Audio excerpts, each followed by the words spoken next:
Hi guys, Jordan from P&P Campers. Just going to do a handover video on your Autosleeper symbol. So it's a V-reg, and don't mind all the dirt on the under here. It's not been cleaned under here just yet. But we've got the underneath of the bonnet just here, engine battery over here on the left-hand side. So that purely does your sort of starting up and your split relay, which I'll talk to you about in a minute. Power steering fluid, engine oil dipstick, this one just here with the orange top. Engine oil goes in through here. Brake fluid up here attached to the servo, just down there. Your engine's coolant is this one up here in this reservoir, and the washer fluid is over here on the right. The reason there's a little bung in there, by the way, is because they're prone to breaking. Nearly all of them are broken, so someone's found a good alternative that won't break. So it's a petrol engine, which is why it's slightly different for me to sort of show you bits and pieces, but you've just got spark plugs which go in through the leads just here. So 1, 2, 3, 4, all going over to like a little sort of, I think it's like a coil type thing over here, which sends the spark out. All the H2 leads look like they're in good nick, nothing nasty about them. Just got their own little sort of bits they need to push into there, look. But yeah, so it's all nothing sort of nasty about it. The engine oil itself isn't sort of milky looking, looks quite nice and black. Obviously it's had its service, so it would have been replaced anyway, but the sort of the petrol engines like these, they do tend to go black reasonably quickly, the oil, but there you go. You got your little chassis plate down here. So you see there it's weighted at 3,200, so you're way underneath the 3.5 ton weight limit. And your paint code 249. Some of them were 210, but this is 249 there. So if you needed any paint for any of the vehicle, that'll be the one you go for. Petrol filling cap, this one just here. You can actually lock that using the ignition key. But that's there. Open that by pushing on the side of that just there. Obviously you've got your seats filled here at the moment. Yeah, I've got a fire extinguisher down there, but I'm pretty certain on the habitation sheet that'll be written as out of date, because that looks like the original one to me, which is always a good sign, I suppose. Toilet cassette locker. I'll just grab the key out, which I've stupidly left inside. Right.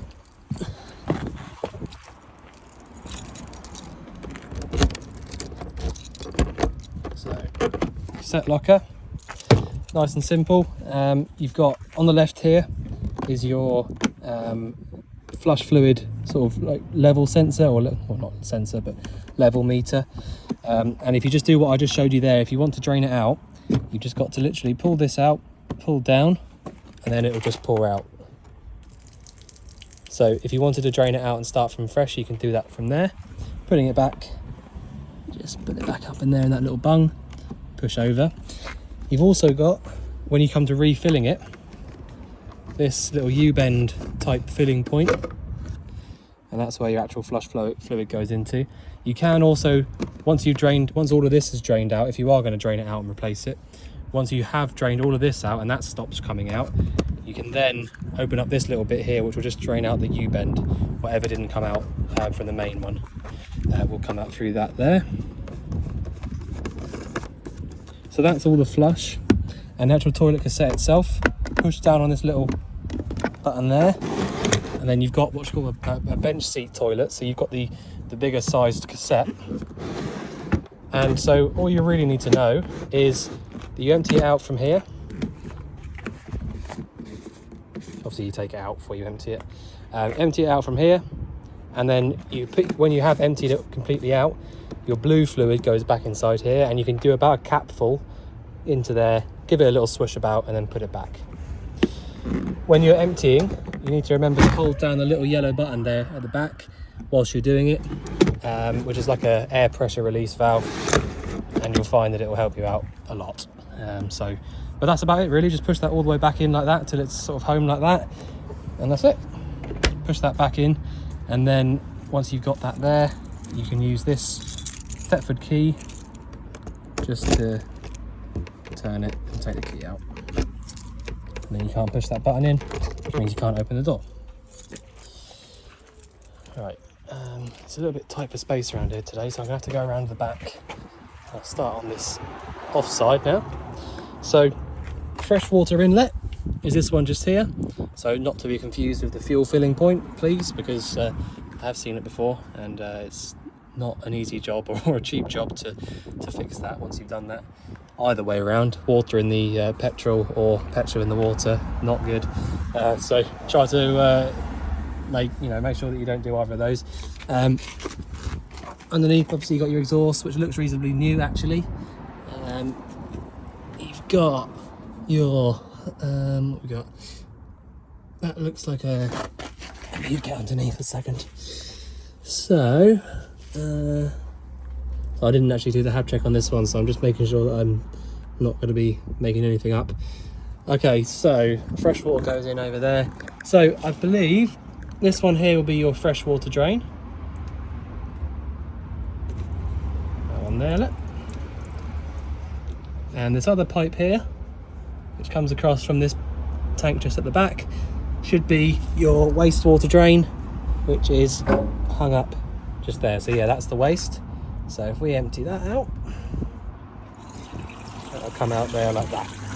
So one thing I will tell you is that the waste won't come out properly like that until you let it down like that, so it's facing down. So if I lift it up, there's too much in it to make it stop really at the moment, but if I lifted it up, it would basically start to stop. So you need to put it down like that for it to drain out properly.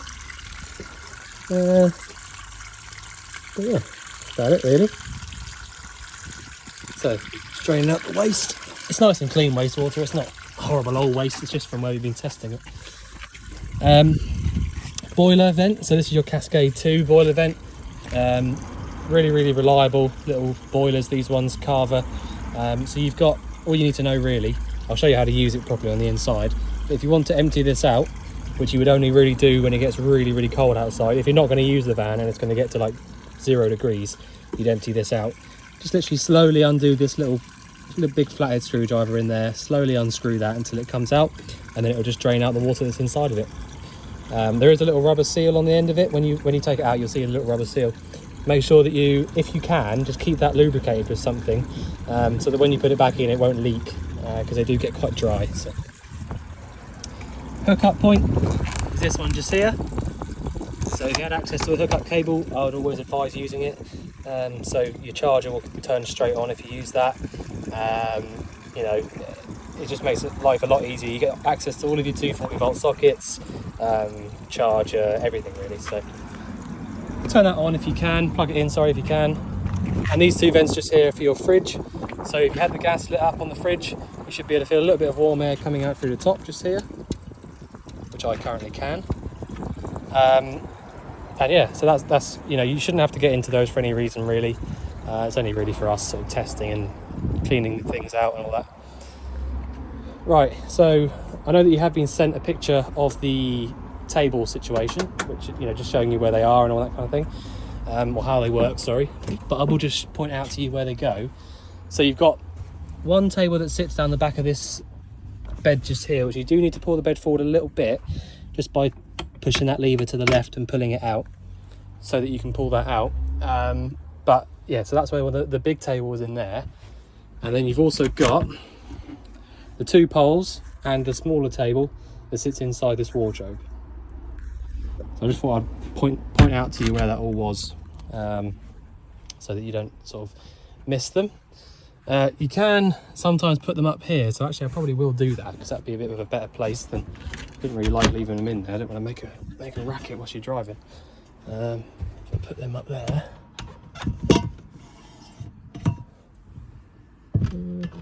Yeah, they do go in there. Right, so actually these are going to be up here. There you go, that's better. So put them up there. So yeah, smaller table in there in the wardrobe, and the bigger table just behind this longer bench seat. This little wardrobe up here, you've got your TV aerial booster up there. Obviously there's not really much else to show you inside this wardrobe, but I will show you at the bottom here you've got your gas locker. So there's nothing that you need to worry about in the gas locker itself. You don't need to sort of do anything. All you need to worry about is turning the bottle on and off. So anti-clockwise around to the left like that turns the bottle on, and clockwise around to the right turns it off. So just remember that, clockwise around to the right turns it off, anti-clockwise around to the left turns it on. Make sure that you turn the bottle off before you start driving, and if you're going to leave the van closed up for a little while, I'd always advise you to turn the gas off as well. So control panel just up here above the rear doors. Look, you've got a little cupboard up there as well, which is good for little bits and pieces. But yeah, control panel is really easy. It's a Zig unit. They always used to use the Zig units. So basically what you have, if I could get it out, I might need a little screwdriver in there to pull that out. You've got 6 fuses behind here, which have all got their own little uses, but when you take them out, it'll tell you what they do. Yeah, you just need a little screwdriver or something just to, oh, there you go, I got it. So you've got 6 fuses on the back here. All right, okay, so it tells you 1, 2, 3, 4, 5, 6, and in the manual that you've got somewhere in the paperwork, it should tell you, run you through which one does what, basically. But that's how they set their fuses up on these vans. They always have done. So on the left hand side here, you've got a read button. So that read button, as long as you've got this 12 volt switch on, will show you your fresh water level, so nearly empty, and your battery level, whether it's good or bad, basically. So click on that, it's good. So, you know, you can get a more accurate reading of the leisure battery if you want to. The leisure battery usually sits underneath the driver's seat there, by putting a voltmeter on it or something. But, you know, these vans are just, they're quite simple. So press read. If it says green, it's usually above 12 volts. So that's all you really need to know, to be honest. If you had a hookup plugged into the van, you should have this little green light lit up saying charger on. And so that just tells you that your charger's working and that your leisure battery will be being charged at that time, basically.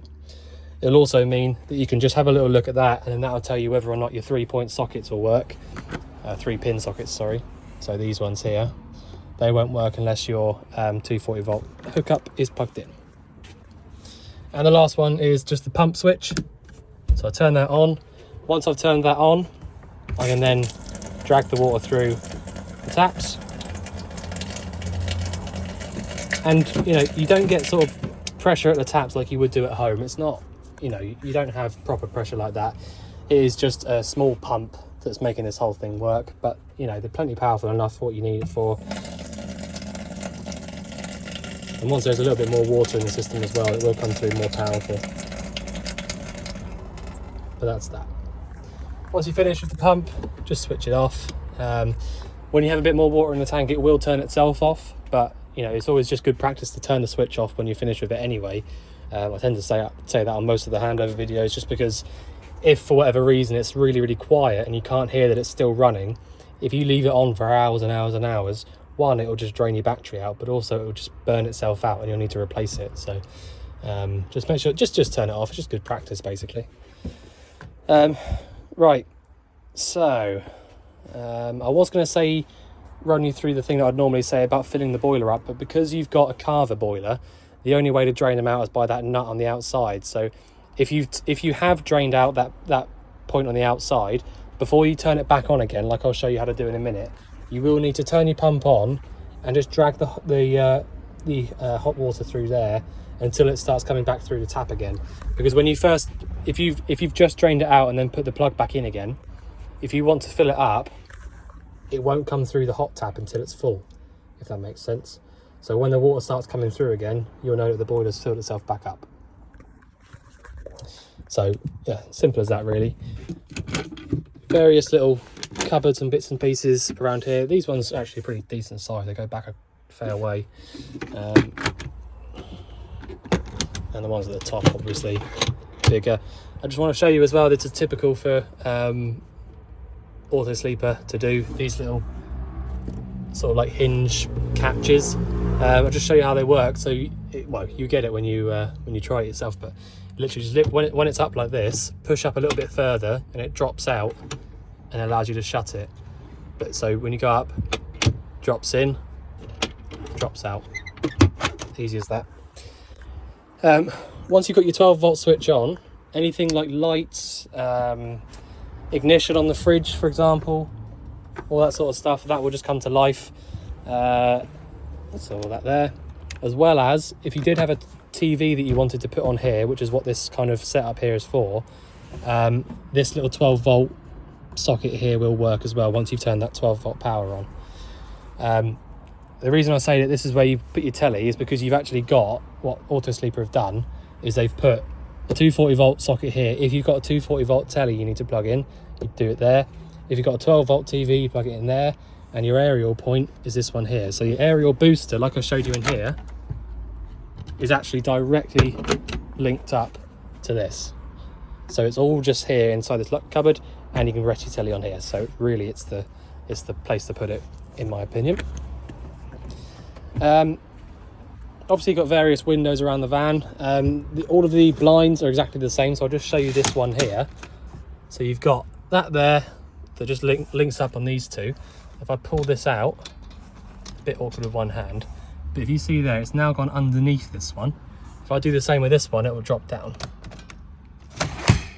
Like that. Nice and easy.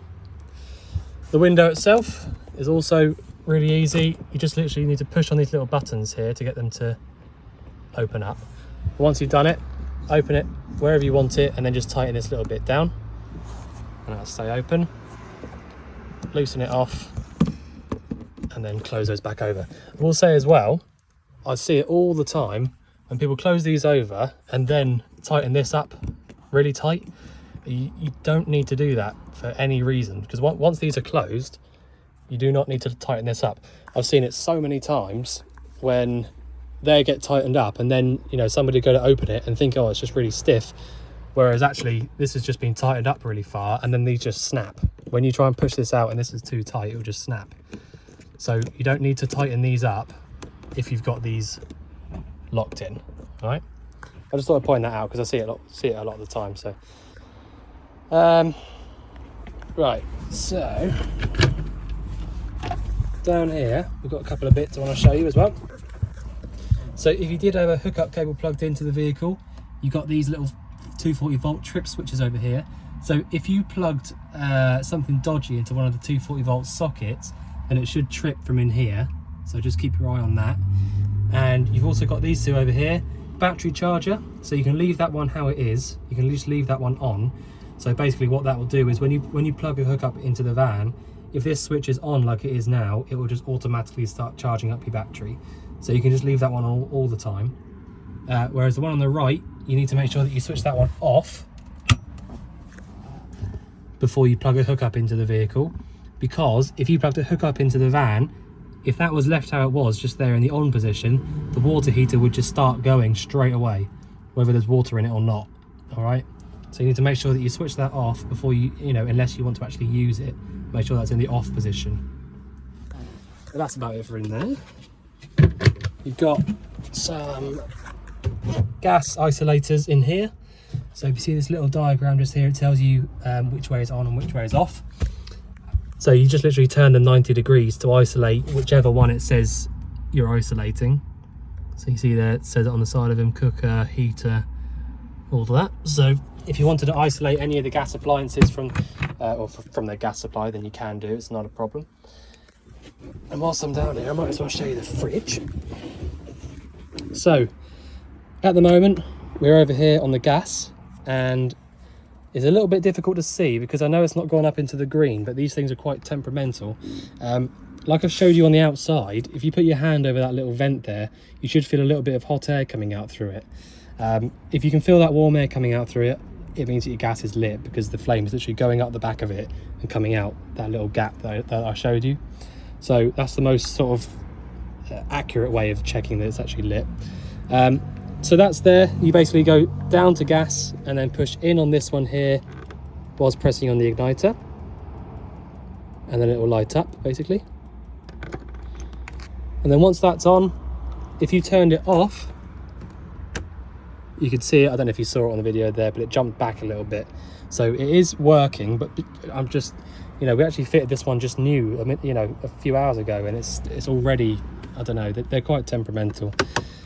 But, you know, like I said, some of the fridges don't even have a gauge on them. So, you know, you just put your hand over the back there and just check that there's hot air coming out through the back of it. It's the most sort of efficient way of checking. So that's the gas. That's how you use it on the gas. It'll take a couple of hours to get cold on the gas, just as it will if you put it here on hookup. So if your hookup is plugged into the vehicle, in my opinion, this is the best way to use it. If you've got a hookup plugged in, put it there, and then literally after a couple of hours it will just be cold. So it uses the element in the back, and that's it. You don't need to worry about any of this. This is only for the gas. And then if you've already pre-cooled the fridge and you want to start the engine up and start driving somewhere, you'd go down to here to the 12 volt. And so basically the reason I say you have to pre-cool it is because the 12 volt element isn't powerful enough on its own to get the fridge cold. So you need to make sure that you pre-cool it, and a 12 volt one there just keeps the fridge cold for whilst you're driving. So when you get to where you're going, everything will still be cold. So you'd probably park up, either switch your gas back on or plug a hookup back in, and then switch back to one of those two. Leave it up to the top to turn it off. And that's your fridge. I'll just go around and switch these lights off. The cooker, I don't really feel like I need to run you through it really, because it's so straightforward, but you've just got 3 burners at the top. You will need an igniter to light any of these up because there's no ignition switch anywhere on it. But basically, grill and oven. Well, it says grill / oven. It is actually just a grill. It just sits up there. But I think you can kind of like use it as a bit of an oven if you want to. But basically, yeah, you just need a light up there whilst using this one. And that's that. The only thing I will point out to you, it does say here, glass lids may shatter when heated. It's really important, to be honest. So if, like, obviously don't put the lid down if you've got any of these lit. I mean, obviously don't do that. But also, if you put the lid down straight after turning one of these 3 burners or the grill off, I can pretty much guarantee you that it will shatter as well. So make sure that you leave these to cool down a little while before putting the lid back down again. Once they are cool, you know, you can just put them back down. And like that one. And I think the last couple of bits really is your boiler and the heating. So turn the boiler off for a minute. I just had it on a minute ago just to sort of show you that it was working. But basically, as long as you've made sure that there's water in the boiler, or you haven't drained it out, basically, you can just turn it on. You get a green light come up there. If that green light stays on and you don't get either of these 2 bottom lights coming on, it means that the boiler is lit and working. If this light here, second one down, came on, it just means that the battery level is a little bit too low to light the boiler up. So in that case, you would just plug the hookup cable in or start the engine up for a little while, let it charge up. The bottom one is just telling you that the flame didn't quite light up. So you just turn it off again, turn it on again. Just try it a couple of times. Sometimes the Carver heaters, they do just take a few more goes to get going. That, you know, doesn't always mean there's something wrong with it. It just means that you haven't given it enough time to draw the gas through or anything like that. So, but that's it. That's the Carver Cascade 2. Turn it off just like that. And then pretty much the same story with the Carver P4. So this is your gas heating. You've got a fan power dial just here. So click it once and you get the top light coming on. What you see there is just the fan. So at the moment, there's air pumping out through that bottom vent there, but it's actually just cool air. It's just air from the outside. If I press it again, the second light starts flashing, which is your small flame. Press it again, the third light starts flashing, and that's your big flame. So if you're in a little bit more of a rush to get the heating working, you'd be down on the big flame. If you weren't in a huge rush, just leave it in the middle on the small flame. Switching it off, just like that. So as long as you've turned those 2 off and there's no lights on, it's fine, you're all off. I've got the Skylight open, let a little bit of cooler air in, and I'll just show you how that works. So you literally just pull this little lever out, slowly pull it down, don't let it slam, push the handle back up, put those over, and that's it. That's it, nothing else to it. fly screen, so you could have the actual skylight open and have the fly screen across, and blackout blind as well. So that is that. I'll just quickly run you through the cab as well. Not that there's a huge amount to show you. They used to be a lot more straightforward than they are nowadays, so there's not a huge amount to run you through. But hazard lights work just there from that switch there. All of your heater controls are just here, so you've got where the air goes to, hot and cold, fan speed setting, that sort of thing, you know, recirculate, all that sort of stuff. You have got a singled in head unit in here. It looks like a brand new one, or no, not brand new, but very, very new. Yeah, look, it's got aux, I don't know what else it has actually, CD, radio, obviously, all that sort of stuff. Yeah, so that's there, that should work. Little 12-volt power socket in there. 5-speed gearbox. Reverse is down to the bottom right. Indicators work on this front lever just here rather than the back one, and the back one is there for your full beam headlights. The back one also is how you flash the headlights as well, so instead of this one, it's this one for flashing. Washers and wipers work over here on the right hand side. Turning your lights on, so side lights and then main beam, and your headlight aim is just there. The bonnet release is that little lever just there, and that is about it, to be honest. It's not a huge amount more than that. The bathroom. Oh, I always forget the bathroom. At least I didn't actually forget it. Right, so pretty straightforward really. The shower has got a little lever on the back of it so that the water won't actually come out of it until you squeeze the little trigger down, but you just choose how much, you know, what water you want to use, hot or cold, and then just use the trigger as you need to. The sink in here, you'll notice there's no actual drain hole in this sink part, but if I just show you, I've not got the pump on, so it will just run off in a second, but the water will come through like this as much as you want to use and then turn it off. Quite literally all you have to do, there's a drain hole down the back there and one down here, so when you lift this up it'll just pour down the back and then you just push it away like that, and that is it. It just drains out through the corners there. So that's that. And the toilet, which is probably the more important thing to show you, really, really simple. Twist this whole thing to get the flap to open up into the cassette, so then whatever's in here will go into the cassette. Before you do that, the way that you're supposed to use these toilets is push the button down to use your flush fluid, do whatever you need to do, empty it out, and then just give it another little rinse like that, and then close the flap back over. So once the flap's closed back over, you're good to go. You'll be able to take the cassette out from outside.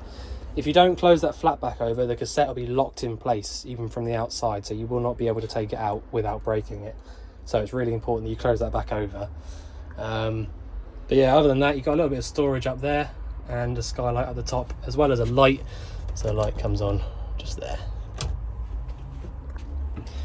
Another thing I want to show you as well, just as a last little thing, is all the Autosleepers, or most of them, have got this cool little door which can't work out where it is, links in over there, and then once you've got that open like that, it's actually giving you like a whole separate back room, so you've got access to the sink, fridge, with the whole bathroom. Once you've got the back doors shut, you've got this curtain here as well, so you actually, you know, you've got yourself a nice complete back room basically to get ready in or whatever.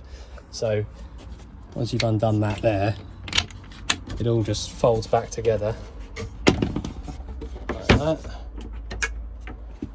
and the door closes, which is always, you know, it's been a classic Autosleeper thing forever really. So yeah, so basically, you know, I've shown you all the bits and pieces, all the appliances, but if you're going to pack the van up to go away, turn your gas off and any gas appliances like the fridge and the boiler, heating, blah blah blah, turn everything, all that sort of stuff off, gas bottle off, switch your fridge to the 12-volt symbol just there, obviously unplug your hookup, put your hookup away, that kind of thing. But just make sure that things like this, you know, make sure this is down rather than up like that, It probably would be okay if you left it up, but I just, you know, things like that, I just make sure they're all down and secure. It's also a little tip. If you, another thing that I would say, a lot of customers tend to leave the blinds and the fly screens across, which is fine, but if you leave them across all the time and never close them back up like this, basically in the corners here, or actually all the way through, to be honest, every single little blind and fly screen in this whole van works off of really, really tight, like coiled up pressure. And if you leave them open like that all the time, that pressure just gets lost and they have to be redone, or like constantly. So if you just put them back like this and leave them all open for a little while, they tend not to lose their springiness so much. But yeah, just a little tip. But yeah, so put all your stuff away, make sure your windows are shut and closed properly, gas is off, that kind of thing, and then just turn your power off up here. Once you turn that 12 volt switch off there and your pump switch off, that is pretty much everything 12 volt anyway. So just make sure they're off. That's it really, not much else to show you. So if there's anything else you think I've missed out or anything you want going over again, you can just let us know. But otherwise, we look forward to seeing you soon to collect your van. Thanks very much.